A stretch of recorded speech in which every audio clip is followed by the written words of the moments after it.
성도 여러분 안녕하십니까? 오늘 설교의 제목은 당당한 요구입니다. 민수기 27장 1절부터 11절까지 있는 말씀을 본문으로 전하겠습니다. 제가 하얀색 글씨를 읽고 성도님들께서는 주황색 글씨를 읽어주시면 감사하겠습니다. 요셉의 아들 므낫세 종족들에게 므낫세의 현손, 마길의 증손, 길르앗의 손자, 헤벨의 아들, 슬로브앗의 딸들이 찾아왔으니 그의 딸들의 이름은 말라와 노아와 호글라와 밀가와 디르사라.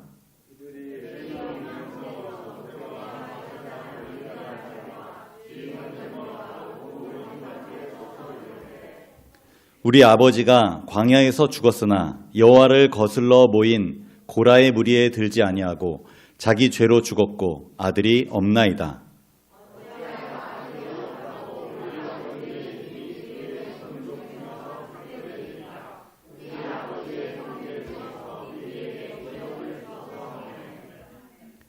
모세가 그 사연을 여호와께 아뢰니라. 슬로브앗 딸들의 말이 옳으니 너는 반드시 그들의 아버지의 형제 중에서 그들에게 기업을 주어 받게 하되 그들의 아버지의 기업을 그들에게 돌릴지니라.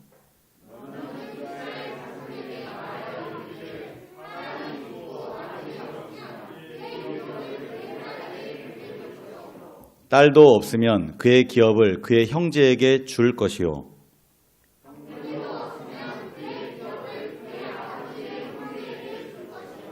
그의 아버지의 형제도 없으면 그의 기업을 가장 가까운 친족에게 주어 받게 할지니라 하고 나 여호와가 너 모세에게 명령한 대로 이스라엘 자손에게 판결의 규례가 되게 할지니라. 아멘. 본문에 대한 이해를 돕기 위해서 퀴즈를 몇 개 내겠습니다. 우리 어린이들 특별히 큰 목소리로 대답해 주면 감사하겠습니다. 첫 번째 퀴즈입니다. 슬로브앗의 딸들은 모두 몇 명인가요? 힌트가 그림에 있습니다. 네, 5명. 대답을 하면 됩니다. 네, 5명입니다. 이 딸들의 이름이 1절에 기록이 되어 있죠. 말라, 노아, 호글라, 밀가, 디르사. 네, 이런 5 딸들이 있었습니다. 두 번째 퀴즈입니다. 그녀들에게 어떤 문제가 생겼나요? 자, 생각을 요하는 질문은 저는 하지 않습니다. 답이 딱 나와 있는 것, 객관적인 답을 찾습니다. 네, 기업 상속 문제가 생겼습니다. 기업이 뭘까요? 기업.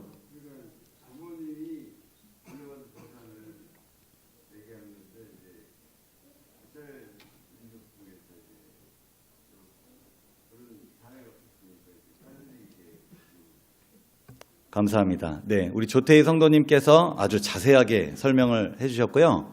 기업은 쉽게 말해서 유산이라고도 말할 수 있고 재산이라고도 말할 수 있습니다. 우리 어린이들을 위해서 제가 설명하는 거예요. 우리 어린이들.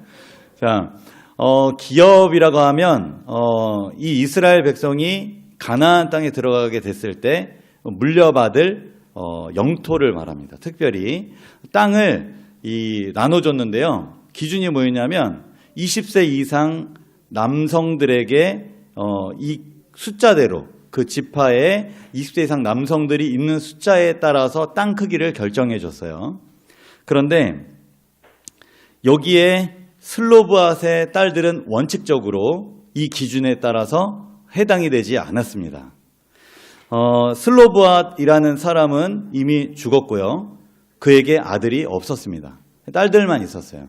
그래서 이 슬로브앗의 자녀들은 이 가문은 이제 기업을 받을 수가 없는 처지에 된 것이죠. 이 슬로브앗의 딸들은 이 문제에 대해서 이의를 제기하고 싶었습니다. 불공평합니다. 네. 저희도 자녀인데 왜 저희에게는 주시지 않습니까? 하면서 회망문으로 나아갔습니다. 그런데 이러한 문제가 오직 슬로브앗의 딸들에게만 해당되었을까요? 한번 생각해 보겠습니다. 장정만 60만 명, 대략 인구가 한 200만 명 정도 된다고 생각을 하는데 여기에서 오직 5명의 딸들에게만 이런 문제가 있었을까요? 아니에요. 많이 있었을 것 같습니다. 그런데 다른 딸들은 무엇을 했을까요? 제가 책망하려고 하는 건 아닙니다. 우리가 권리에 대해서 문제 삼지 않고 그냥 참는 것이 능사는 아니라는 것을 말씀드리고 싶어서입니다. 문제가 있을 때는 이 시대적인 흐름도 우리가 고려해야 되겠지만 그것이 정당하다면, 그리고 거친 방법이나 혹은 이상한 방법이 아니라면 우리가 정당하게 그것을 요구하고 당당하게 우리가 이야기할 수 있어야 한다는 것을 말씀드리고 싶습니다. 우리에게 혹시 어떤 문제가 있습니까? 참는 것만, 그리고 쉬쉬하는 것만이 능사가 아니라 그것을 이야기할 수 있는, 그것이 건강한 사회고 건강한 집단이고 건강한 개인이라고 생각합니다. 저는 오늘 점심 식사를 하면서 제 아내에게 요즘 어떤 문제가 있는지 물어보았습니다. 말씀을 제 삶에 적용하려고 많이 애를 쓰고 있는데 쉽지 않을 때도 있고 또 연약할 때도 분명히 있습니다. 제 아내가 이렇게 말했습니다. 아이들이 방학이라서 문제가 있다. 그 문제가 뭐냐? 매일 삼시세끼를 다 준비해야 되는 그 문제가 있다. 큰아들이 제일 문제다. 저를 말하는 겁니다. 자, 저는 그것이 문제라는 생각을 했을까요? 안 했을까요? 안 했습니다. 그 생각이 들자 부끄러운 마음이 들었습니다. 그래서 어떻게 이 문제를 해결할 수 있는지 제 아내와 의논을 했습니다. 그런데 그 순간 한 목사님이 생각이 났어요. 제가 이름을 거론하기는 좀 애매합니다. 아주 가까이에 계신 분이기 때문에. 그 목사님은 50대가 되어서 매일 아침 가족을 위해 식사를 준비하신다고 합니다. 매일 아침. 심지어 어떤 음식은 사모님보다 요리를 더 잘하신다고 합니다. 저는 더 미안한 마음이 들었습니다. 그래서 제 아내에게 말했습니다. 여보, 정말 미안한데 알다시피 나는 먹는 건 좋아하지만 요리는 잘 못해. 그리고 요리를 좋아하지를 않아. 지금은 그리고 특히 여유가 없고 많이 바빠서 식사 준비하는 건 진짜 좀 어려운 일 같아. 그래서 제 아내하고 다른 대안을 찾아보았습니다. 결국 해결 방안을 하나 발견했습니다. 뭘까요? 당신이 요리하기 싫으면 이유 안 물어보고 무조건 밖에 가서 먹자. 아니면 배달시켜 먹자. 더 좋은 방법인 것 같아요. 이거는 제 의견이 아니라 우리 주부들, 특히 요리를 좀 주로 담당하시는 분들의 의견을 제가 좀 듣고 싶은데요. 뭐 좋든 안 좋든 제가 할 수 있는 지금의 수준에서는 최선의 방법이라고 생각을 했습니다. 또 제가 또 절약 정신이 좀 투철하거든요. 근데 이 방법을 선택을 한번 해봤습니다. 이것은 지금 이 표는 성결교회의 당면한 문제를 가지고 설문조사를 실시한 것입니다. 한국 성결신문이 창간 30주년을 맞아서 한 2년 전에, 3년 전에 이 결과를 발표했는데요. 재림교회의 당면한 문제와 다소 차이는 있을 것 같습니다. 그래도 어느 정도 참고할 만한 그런 결과라고 생각을 해서 가져와 봤습니다. 가장 많이 언급한 문제, 이 성결 교인들이 우리 교단에, 우리 교회에 이 문제가 가장 심각합니다라고 한 것이 뭐였냐면 다음 세대가 격감되고 있다라는 거예요. 혹시 공감되시나요? 네네. 해결책으로도 몇 가지를 제시했어요. 다른 문제들에 대해서는 해결책을 제시하진 않았는데 이게 이제 결과로 신문 보도상으로는요. 근데 다음 세대 격감에 대해서 이런 어떤 자성의 목소리, 이렇게 해야 된다라는 어떤 요구를 했는데요. 첫 번째는 뭐냐면 다음 세대 전담 목회자를 양성해야 한다라고 말했습니다. 지도자가 필요하다는 거죠. 그냥 지도자가 아니라 다음 세대에 특화된, 다음 세대를 변호할 수 있는, 다음 세대에게 영향력을 줄 수 있는, 다음 세대를 사랑하고 이해하고 그들의 편을 해줄 수 있는, 그들을 사랑으로 교육할 수 있는 전담 목회자가 필요하다, 이렇게 이야기했습니다. 두 번째는 다음 세대를 품을 수 있는 담임 목사의 비전이 있어야 된다, 이렇게 이야기를 했습니다. 제가 지금 하는 말들이 성결 교단의 이야기인데 공감이 좀 되시나요? 안 되시는 것으로 이해하겠습니다. 자, 되시면 격하게 반응을 해주시면 이해하고 계시는구나, 제가 반응을 하고요. 안 하면 제가 실망하겠습니다. 자, 다음 세대를 위한 또 하나의 해결 방안은 문화사역이 활성화되어야 한다, 이렇게 말했습니다. 뿐만 아니라 영상 및 디지털과 같은 다음 세대 눈높이에 맞춘 프로그램을 제작해야 한다라고 말했습니다. 이 이야기가 성도들의 그리고 목회자들의 이야기를 섞어서 요약한 이야기입니다. 이렇게 잘 준비되면 다음 세대를 위한 어떤 이 교회가 애쓰고 노력하는 이 격감이 아니라 오히려 증가 혹은 이런 좋은 결과를 유도할 수 있을까요? 감사합니다. 그런 의미에서 청학교회를 제가 한번 좀 되돌아봤어요. 다음 세대에 대한 준비가 잘 되어 있나요? 우리 교회가? 네, 저도 그렇게 생각합니다. 성도님들의 관심과 지원이 있습니다. 특별히 어린이 교회가 있다는 것 자체가 다음 세대에 대한 굉장한 투자이고 관심과 사랑입니다. 어린이 교회 전담 목회자도 있죠. 누군지 잘 모르겠지만. 그리고 어린이들이 즐거워하고 좋아하는 문화사역이 있어요. 그것은 경배와 찬양팀입니다. 이 경배와 찬양팀 자체적으로 열심히 하는 것뿐만 아니라 우리 성도님들이 후원하고 있습니다. 중고등학생을 생각해 봤어요. 중고등학생들을 위한 학생관이 있습니다. 아주 깨끗하고 아주 아늑하고 좋은 장소입니다.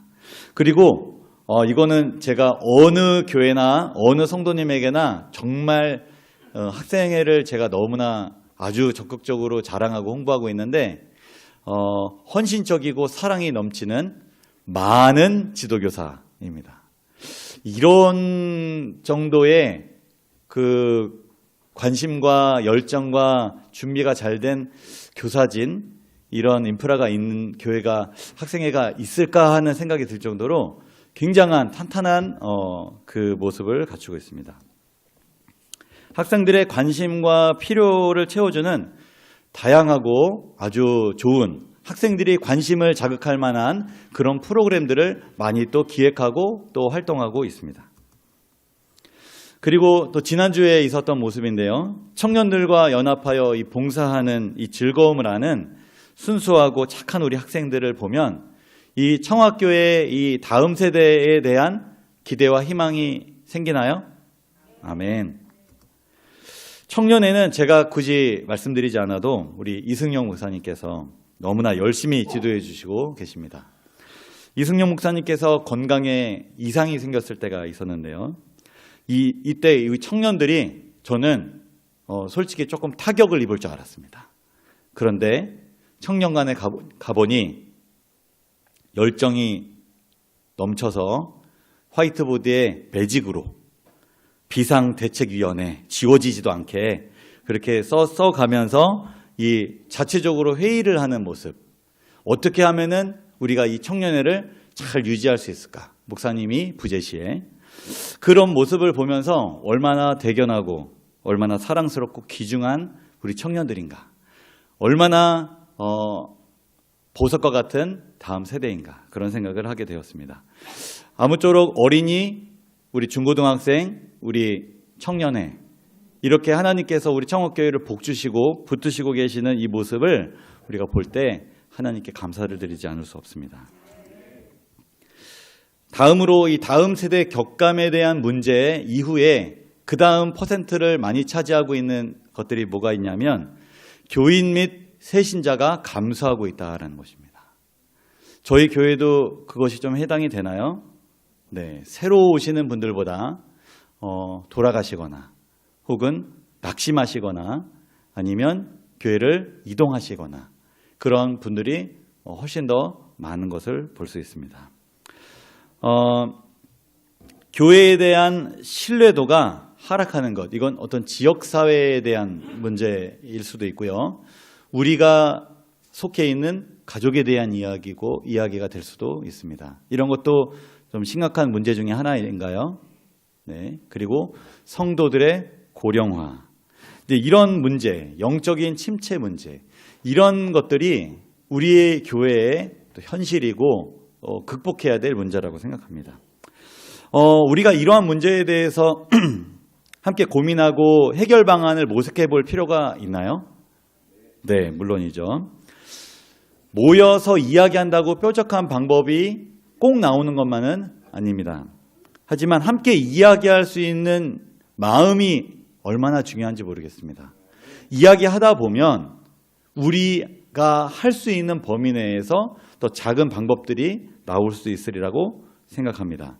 제가 제 아내와 이야기하기 전에는 외식을 쉽지 않았지만 이 외식이 이렇게 할 수 있는 어떤 제도가 생겨난 것처럼 우리도 이러한 문제들을 바라만 보고 안타까워할 뿐만 아니라 그것들을 어떻게 해결할 것인가 하고 건전하게 이야기할 수 있는 그런 장이 우리는 꼭 있어야 할 것이라 생각합니다. 혹시 이거 기억하시는 분 계십니까? 저는 아무리 기억하려고 해도 기억이 안 나는 게 2018년도에 있었기 때문에 2018년 12월 15일 안식일학교 순서 때 성기현 집사님께서 우리가 꿈꾸는 청학교회라는 이 제목으로 이 설문 발표를 하셨는지 아니면 조사를 하셨는지 모르겠어요. 약 4년의 시간이 흘렀습니다.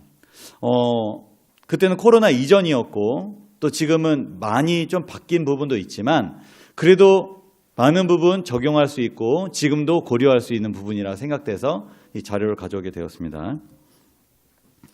청학교회 성도들은 이 지역사회를 위해서 지금 어떤 사역들을 하고 있는가, 그 중에서 어떤 사역이 조금 더 보강되어야 하는가, 좀 더 추가되거나 혹은 더 이렇게 활력을 찾아야 하는가라는 질문에 대해서 우리 성도들이 대답을 한 것입니다. 가장 많은 대답이 뭐냐면 아동 및 청소년 교육 및 지원이 필요하다 이렇게 대답을 하셨어요. 이 사역은 제가 이해하기로는 우리 교회 사역이 아니고요. 우리 교회 아이들을 위한 사역이 아니에요. 지역 사회를 위해 우리가 할 수 있는 일이 무엇이냐라는 겁니다. 아동 및 청소년 교육 및 지원이 필요하다고 가장 많은 대답을 하셨어요. 네. 청학리가 아동이 맞나요? 네. 아주 젊거나 좀 연세 드신 분들, 이렇게 약간은 양극화되어 있는 그런 특징이 있죠. 아동 및 청소년 교육 및 지원 사역이 필요하다고 우리 스스로가 공감하고 느끼고 있다는 것이죠. 그 다음으로는 취약계층에 대한 봉사가 필요하다고 대답하셨습니다. 여기에는 아마 경제적으로 자립하지 어려우신 분들, 그리고 장애가 있으신 분들, 그리고 연세가 많으신 분들, 이런 분들이 아마 여기에 해당되지 않을까 생각을 합니다. 청학교회가 아동 및 청소년 교육 그리고 그들을 지원하는 사역을 할 수 있다면 얼마나 좋겠습니까? 그리고 취약계층을 위한 반찬봉사와 같은 이런 사역을 우리가 할 수 있다면 얼마나 좋겠습니까? 두 번째 설문인데요. 청학교회 성도들이 교회 발전을 위해 가장 먼저 해야 할 일은 무엇이라고 생각하고 있는가 하는 것입니다.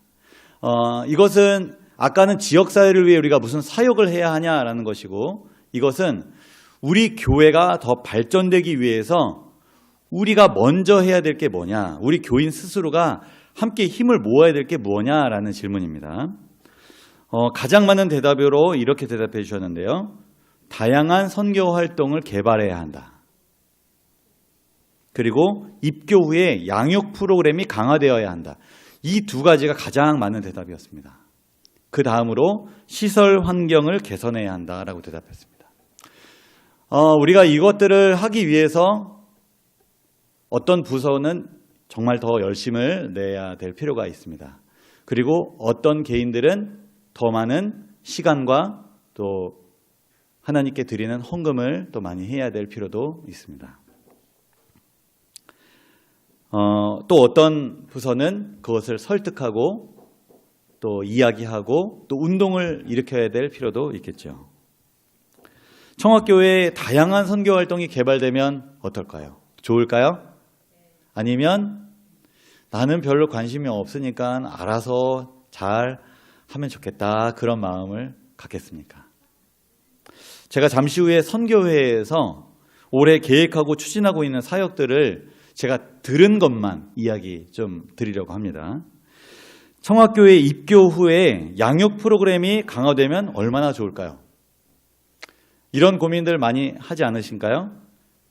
침례받기 전에는 공을 많이 들이는데 침례받은 후로는 알아서 성장하겠지. 그리고 교인들이 서로 도와주겠지. 그렇지만 10년이 지나도 20년이 지나도 자기는 아직도 이제 막 신앙을 받아들인 그런 사람이라고 생각하는 교인이 많이 있다는 사실. 우리가 제자훈련이나 또 여러 가지 양육 프로그램들을 더 강화하고 더 체계적으로 이렇게 해야 되는 그런 프로그램, 그런 거에 공감이 되시나요? 작년부터 시작을 했습니다. 선교인 양성 프로그램, 우리 김영신 집사님께서 하고 계셨는데요. 올해도 그것에 대한 여러 가지 또 계획들이 있으신 것으로 압니다. 참 좋은 대안이 되지 않을까 그런 생각을 해봅니다. 청학교의 시설 환경이 개선되면 얼마나 좋겠습니까? 저희가 특별히 우리 다리가 좀 불편하시고 또 이게 위험하기 때문에 이 엘리베이터를 놓기를 간절히 소망했는데 구조적으로 이 엘리베이터를 설치할 수 없는 그런 진단이 나와서 그 부분이 참 아쉽지만 우리가 어떤 부분에서 시설 환경을 개선해야 할 것인지를 우리가 또 고민하고 그에 또 따르는 또 불가피한 그런 재정에 대한 우리가 더 헌신의 마음을 우리가 지금부터 마음을 좀 가지면 좋지 않을까 그런 생각을 해봅니다. 선교에서 계획하고 있는 것들 중에 아주 제 마음을 움직이고 감동을 준 한 사역이 있어서 소개하려고 합니다. 안식일 결석자에게 보낼 안식일 예배 순서지입니다. 저희가 이 순서지를 이 인쇄해서 나눠드리는데 이것을 디지털 선교팀이 그림 파일로 개인적으로 보내는 것입니다. 단톡으로 보내는 게 아니라 개인적으로 문자나 이 카카오톡을 통해서 이것을 보내는 것입니다. 그리고 저희가 소그룹 장들에게는 공유하고 있는 그 유튜브 링크, 저희가 안식일 학교와 안식일 예배를 영상을 녹화한 것이 있는데 그것을 보내드리는 것입니다. 여러 가지 사정이나 어떤 이유 때문에 교회를 한 주, 두 주 이렇게 결석을 하게 되면 그 다음에 교회에 오는 것이 쉽나요? 어렵나요? 네, 어렵습니다. 저도 그렇습니다. 저도 여러 가지 사정 때문에 한 주, 두 주 비울 때가 있는데요. 그런 다음에 교회에 오면 더 반갑고 더 기다려질 줄 아는데 어색해요. 그리고 뭔가 좀 찜찜해. 여기가 맞나? 이런 내 교회 맞나? 약간 이런 느낌이 저부터도 듭니다. 근데 우리 성도님들은 어떤 마음이 들까요? 그런데 지난주에 결석한지도 모르고 무슨 일이 있는지 물어보지도 않고 이제 이렇게 되면 얼마나 쉽지 않을까요? 책임 있는 분들 그리고 그뿐만 아니라 소그룹장뿐만 아니라 우리가 그런 것들을 우리가 같이 공유하고 또 그분들에게 관심을 표현하고 또 이런 것들은 정말 필요하지 않을까 그런 생각을 하게 됩니다. 혹시 이 내용을 받고 싶으신 분이 있다면 결석하시는 방법과 그리고 디지털 선교팀에게 요청하는 방법이 있습니다. 첫 번째는 선택하지 않으시면 좋겠고 디지털 선교팀에게 요청하시면 이 자료를 받아서 우리가 또 전도회 또 혹은 방편으로도 활용할 수 있지 않을까 그런 생각을 해봅니다. 디지털 선교팀 누군지 궁금하시죠? 네, 이은미 집사님, 장윤정 집사님, 그리고 뒤에 또 이렇게 재직 명단이 나와 있으니 참고하시면 되겠습니다. 또 하나의 사역은 이 안식일, 지난주 안식일 점심에 저 중층에서 이 선교회 임원들과 소그룹장이 모여서 의논을 했는데요. 지난 몇 년 동안 코로나 때문에 불가피하게 이 모든 활동이 다 침체되고 이렇게 둔화되었습니다. 특별히 소그룹이 이게 큰 타격을 입었습니다. 이제 이 소그룹을 활성화하는 것이 이 선교의 여러 방면 중에 이 주력하고 싶은 이런 하나의 사역임을 제가 이제 알게 되었는데요. 매월 1회 소그룹장 모임을 가져서 보고회 그리고 점검의 시간을 가진다고 합니다. 그리고 열심히 활동하는 소그룹에는 선교활동 지원금까지 지원하는 그런 계획도 가지고 있습니다. 각 소그룹장이 관심과 사랑으로 연락을 할 때 열심히 하는구나, 그리고 그것을 표현하고 열심히 활동하고 있구나 하고 격려해 주시고 반응해 주시면 감사하겠습니다. 혹시 저는 지금까지 제 개인의 문제와 그리고 우리 교회의 문제, 그리고 교단의 문제, 이런 것들을 좀 다뤄봤는데요. 혹시 여러분에게도 문제가 있으신가요? 여러분의 가정에게, 또 여러분이 보시는 교회의 문제, 그리고 혹시 말할 수 없는 어떤 다른 문제들. 슬로바앗의 딸들은 그 문제를 덮어두지 않았습니다. 정당한 방법으로 당당하게 이의를 제기했습니다. 무조건 참는 것이 미덕이 아닌 것이죠. 정당한 방법으로 이의를 제기하고 그것을 해결하려는 노력을 가지고 이야기할 수 있는 저와 여러분이 되기를 간절히 바랍니다. 세 번째 퀴즈입니다. 모세는 그녀들의 문제에 대하여 어떻게 반응했나요? 자, 힌트가 그림에 있죠. 모세가 어떻게 반응했죠? 네, 그 문제를 가지고 들었잖아요. 이 슬로바 딸들의 문제를 들었어요. 왜 우리에게는 기업을 주시지 않습니까? 라고 말할 때 그 문제에 대해서 원칙에는, 기준에는 못 주게 되어 있는 거 몰라? 이렇게 하지 않았어요. 그걸 내가 굳이 말해야 되나? 그 정도도 모르나? 이렇게 하지 않았어요. 그 문제를 가지고 하나님께 나아갔습니다. 회막문에 이 여인들이 찾아갔는데 이 회막문에 누가 있었냐면 지도자 모세, 제사장 엘르아살, 모세의 아들, 아론의 아들, 그리고 지휘관들, 그리고 많은 백성들이 있었어요.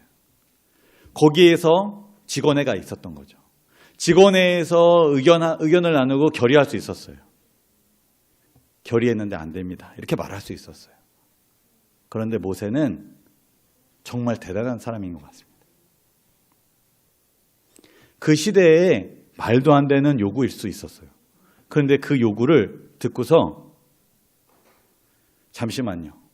하나님께 물어보고 결정하는 게 좋겠습니다. 라고 결단을 내렸다는 거예요. 멋있지 않습니까? 정말 훌륭한 지도자 같습니다. 사람의 결정만으로는 이 문제를 매듭짓기가 어렵다라는 어떤 성령의 음성을 들은 것 같아요. 책임 있고 권한이 있는 사람이 원칙대로 문제를 해결하는 게 아니라 사랑으로 문제를 해결하고 정말 그 영혼을 생각하는 마음을 가질 때 놀라운 일이 벌어지는 것입니다. 잘 모를 수 있죠. 책임을 가진 사람이 잘 모를 수 있습니다. 실수할 수 있습니다. 과한 열정으로 상처 줄 수도 있어요. 그런데 알게 되었을 때 그것을 인정하는 용기가 필요합니다. 그리고 늦게라도 관심을 가지는 그런 노력이 필요합니다. 실수와 잘못을 할 수 있는데요. 핑계댈 이유가 없습니다. 즉시 사과하면 됩니다. 인간적인 혈기가 있었다고 얘기하면 됩니다. 무관심했고 연약하다고 고백하면 됩니다. 모세는 가부장적인 사회에 살았기 때문에 여성들의 권리에 대해서 한 번도 생각해 본 적이 없었을 수도 있습니다. 그러나 여인들이 찾아와 문제를 제기했을 때 이것이 문제가 될 수도 있겠다라는 생각, 다시 한번 심사숙고하는 이 모습이 모세에게 있었다는 것입니다. 우리 지도자된 우리 성도님들, 직원분들, 이 자리에 참여하신 우리 어르신들, 생각나는 대로 대답하지 마시고 한 번 더 생각하시고 한 번 더 고민하시고 하나님께 한 번 더 물어보시고 일을 결정하시면 참 감사하겠습니다. 지금까지 했던 것이 중요한 게 아니라 하나님은 이때 어떤 대답을 주실지 한 번 더 기도해보고 말씀하시고 부드럽게 표현해 주시고 이야기해 주시기를 간절히 부탁드리겠습니다. 하나님께서는 그런 모세에게 슬로브앗의 딸들의 말이 옳다 이렇게 말씀하셨습니다. 그리고 그들에게도 기업을 나눠주라고 말씀하셨습니다. 하나님께서는 문제를 가지고 나오는 자들의 기도를 외면하지 않으십니다. 하나님께서는 약자를 배려하시는 자비와 긍휼이 많은 아버지이십니다. 다 함께 예레미야 33장 3절 읽어보겠습니다. 시작. 너는 내게 부르짖으라. 내가 내게 응답하겠고 네가 알지 못하는 크고 은밀한 일을 내게 보이리라. 아멘. 우리가 기도할 때 하나님께서 보여주시는 것이 있습니다. 우리의 부족함입니다. 우리의 어리석음이고 우리의 이기적인 모습입니다. 하나님께서 그런 일들을 보여주세요. 네가 지도자로서 그 부족함을 내가 내게 보여주니 너는 이제 그 실수를 인정하고 다시는 반복하지 않기를 바란다. 우리가 기도할 때 풀리지 않았던 문제들이 해결되고 놀라운 기적이 일어나는 것을 우리는 경험할 수 있게 될 것입니다.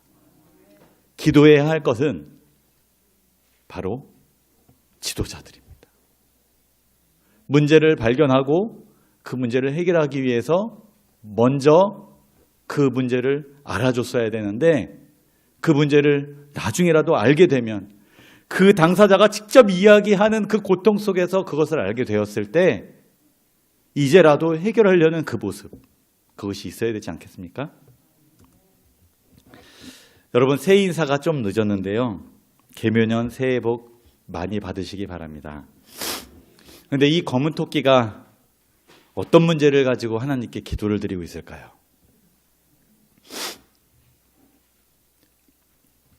당근 떨어지지 않게 기도했을까요? 아니면 상위 포식자로부터 생명을 지켜달라고 그렇게 기도했을까요? 토끼도 하나님께 간절히 기도합니다. 하물며 하나님의 형상으로 창조된 저와 여러분은 하나님께 기도하고 있습니까? 어떤 문제를 가지고 하나님께 기도하고 있습니까? 어떤 문제이든지 궁극적인 해결책은 우리 사람들의 의논과 사람들의 지혜가 아닙니다. 사람들의 지혜로는 슬로브앗의 딸들의 문제를 결코 해결할 수 없었습니다. 지금보다 몇천 년이 지난 그때에 여성의 권리를 인정해주고 그 문제를 해결해 줄 수 있는 이런 진보적인 해결책을 인간이 도저히 만들어낼 수 없습니다. 지금도 혐오와 차별과 여러 문제들이 있을 때 우리가 아무리 의논하고 아무리 급진적인 방법으로 그 문제를 해결하려고 해도 그 문제는 해결되지 않습니다. 최고의 해결책은 하나님께 그 문제를 가지고 기도하는 것입니다. 우리가 그것을 절대 잊지 않으시기를 간절히 바랍니다. 슬로브앗의 딸들이 문제를 가지고 당당하게 모세에게 나아갈 수 있었던 이유를 제가 또 하나 생각을 해볼 때 어쩌면 모세의 온유함 때문이 아니었을까 생각을 해봅니다. 너무 지도자가 완고하고 원칙에 너무 굳게 서 있을 때 뭐 그것이 제가 잘못됐다는 말이 아니라 이렇게 바늘 하나 이렇게 찔러도 융통성 없을 것 같은 그럴 때 우리의 아픔과 문제를 이야기하기가 쉽지 않습니다. 그런데 이 모세는 온유함이 이 지상에서 가장 높았기 때문에 아마 슬로밧의 딸들이 이야기할 수 있었지 않았을까 그런 생각을 해봅니다. 하나님의 방법으로 문제를 해결해 줄 수 있을 거라는 그런 신뢰도 있지 않았을까 생각을 해봅니다. 우리가 그런 사람이 되면 어떨까 생각을 해봅니다. 나에게 와서 문제를 털어놓을 수 있을 만한 마음의 여유를 가지고 그리고 그것을 인간적인 방법이 아니라 하나님께 가지고 나아가서 고민해 줄 수 있을 것 같은 내 문제처럼 동일시해 줄 수 있을 만큼 그런 사랑과 그런 관심이 있는 그런 지도자. 마찬가지로 우리가 기도할 때 무엇을 절대 잊지 말아야 하냐면 하나님의 품성입니다. 하나님의 사랑을 잊어버려서는 안 되죠. 모세의 온유함을 바라보고 그 문제를 이야기했던 슬로밧의 딸들처럼 우리도 하나님은 사랑이시구나. 하나님은 나의 문제에 대해서 귀 기울이고 계시는구나. 하나님은 내 아픔과 슬픔에 대해서 관심이 많으시구나. 이 생각을 잃어버리면 절대 안 된다는 거죠. 사탄은 그것을 오해하게끔 정말 쉬지 않고 방해하고 있습니다. 그 사실, 하나님은 사랑이라는 사실을 꼭 기억하는 저와 여러분이 되기를 바랍니다. 하나님의 믿음을 가지고 하나님에 대한 신뢰를 가지고 우리 문제를 하나님께 말씀드리는 저와 여러분이 되기를 간절히 바랍니다. 하나님께서 저와 여러분의 문제를 잘 해결해 주실 것을 저는 믿습니다. 말씀을 마치겠습니다.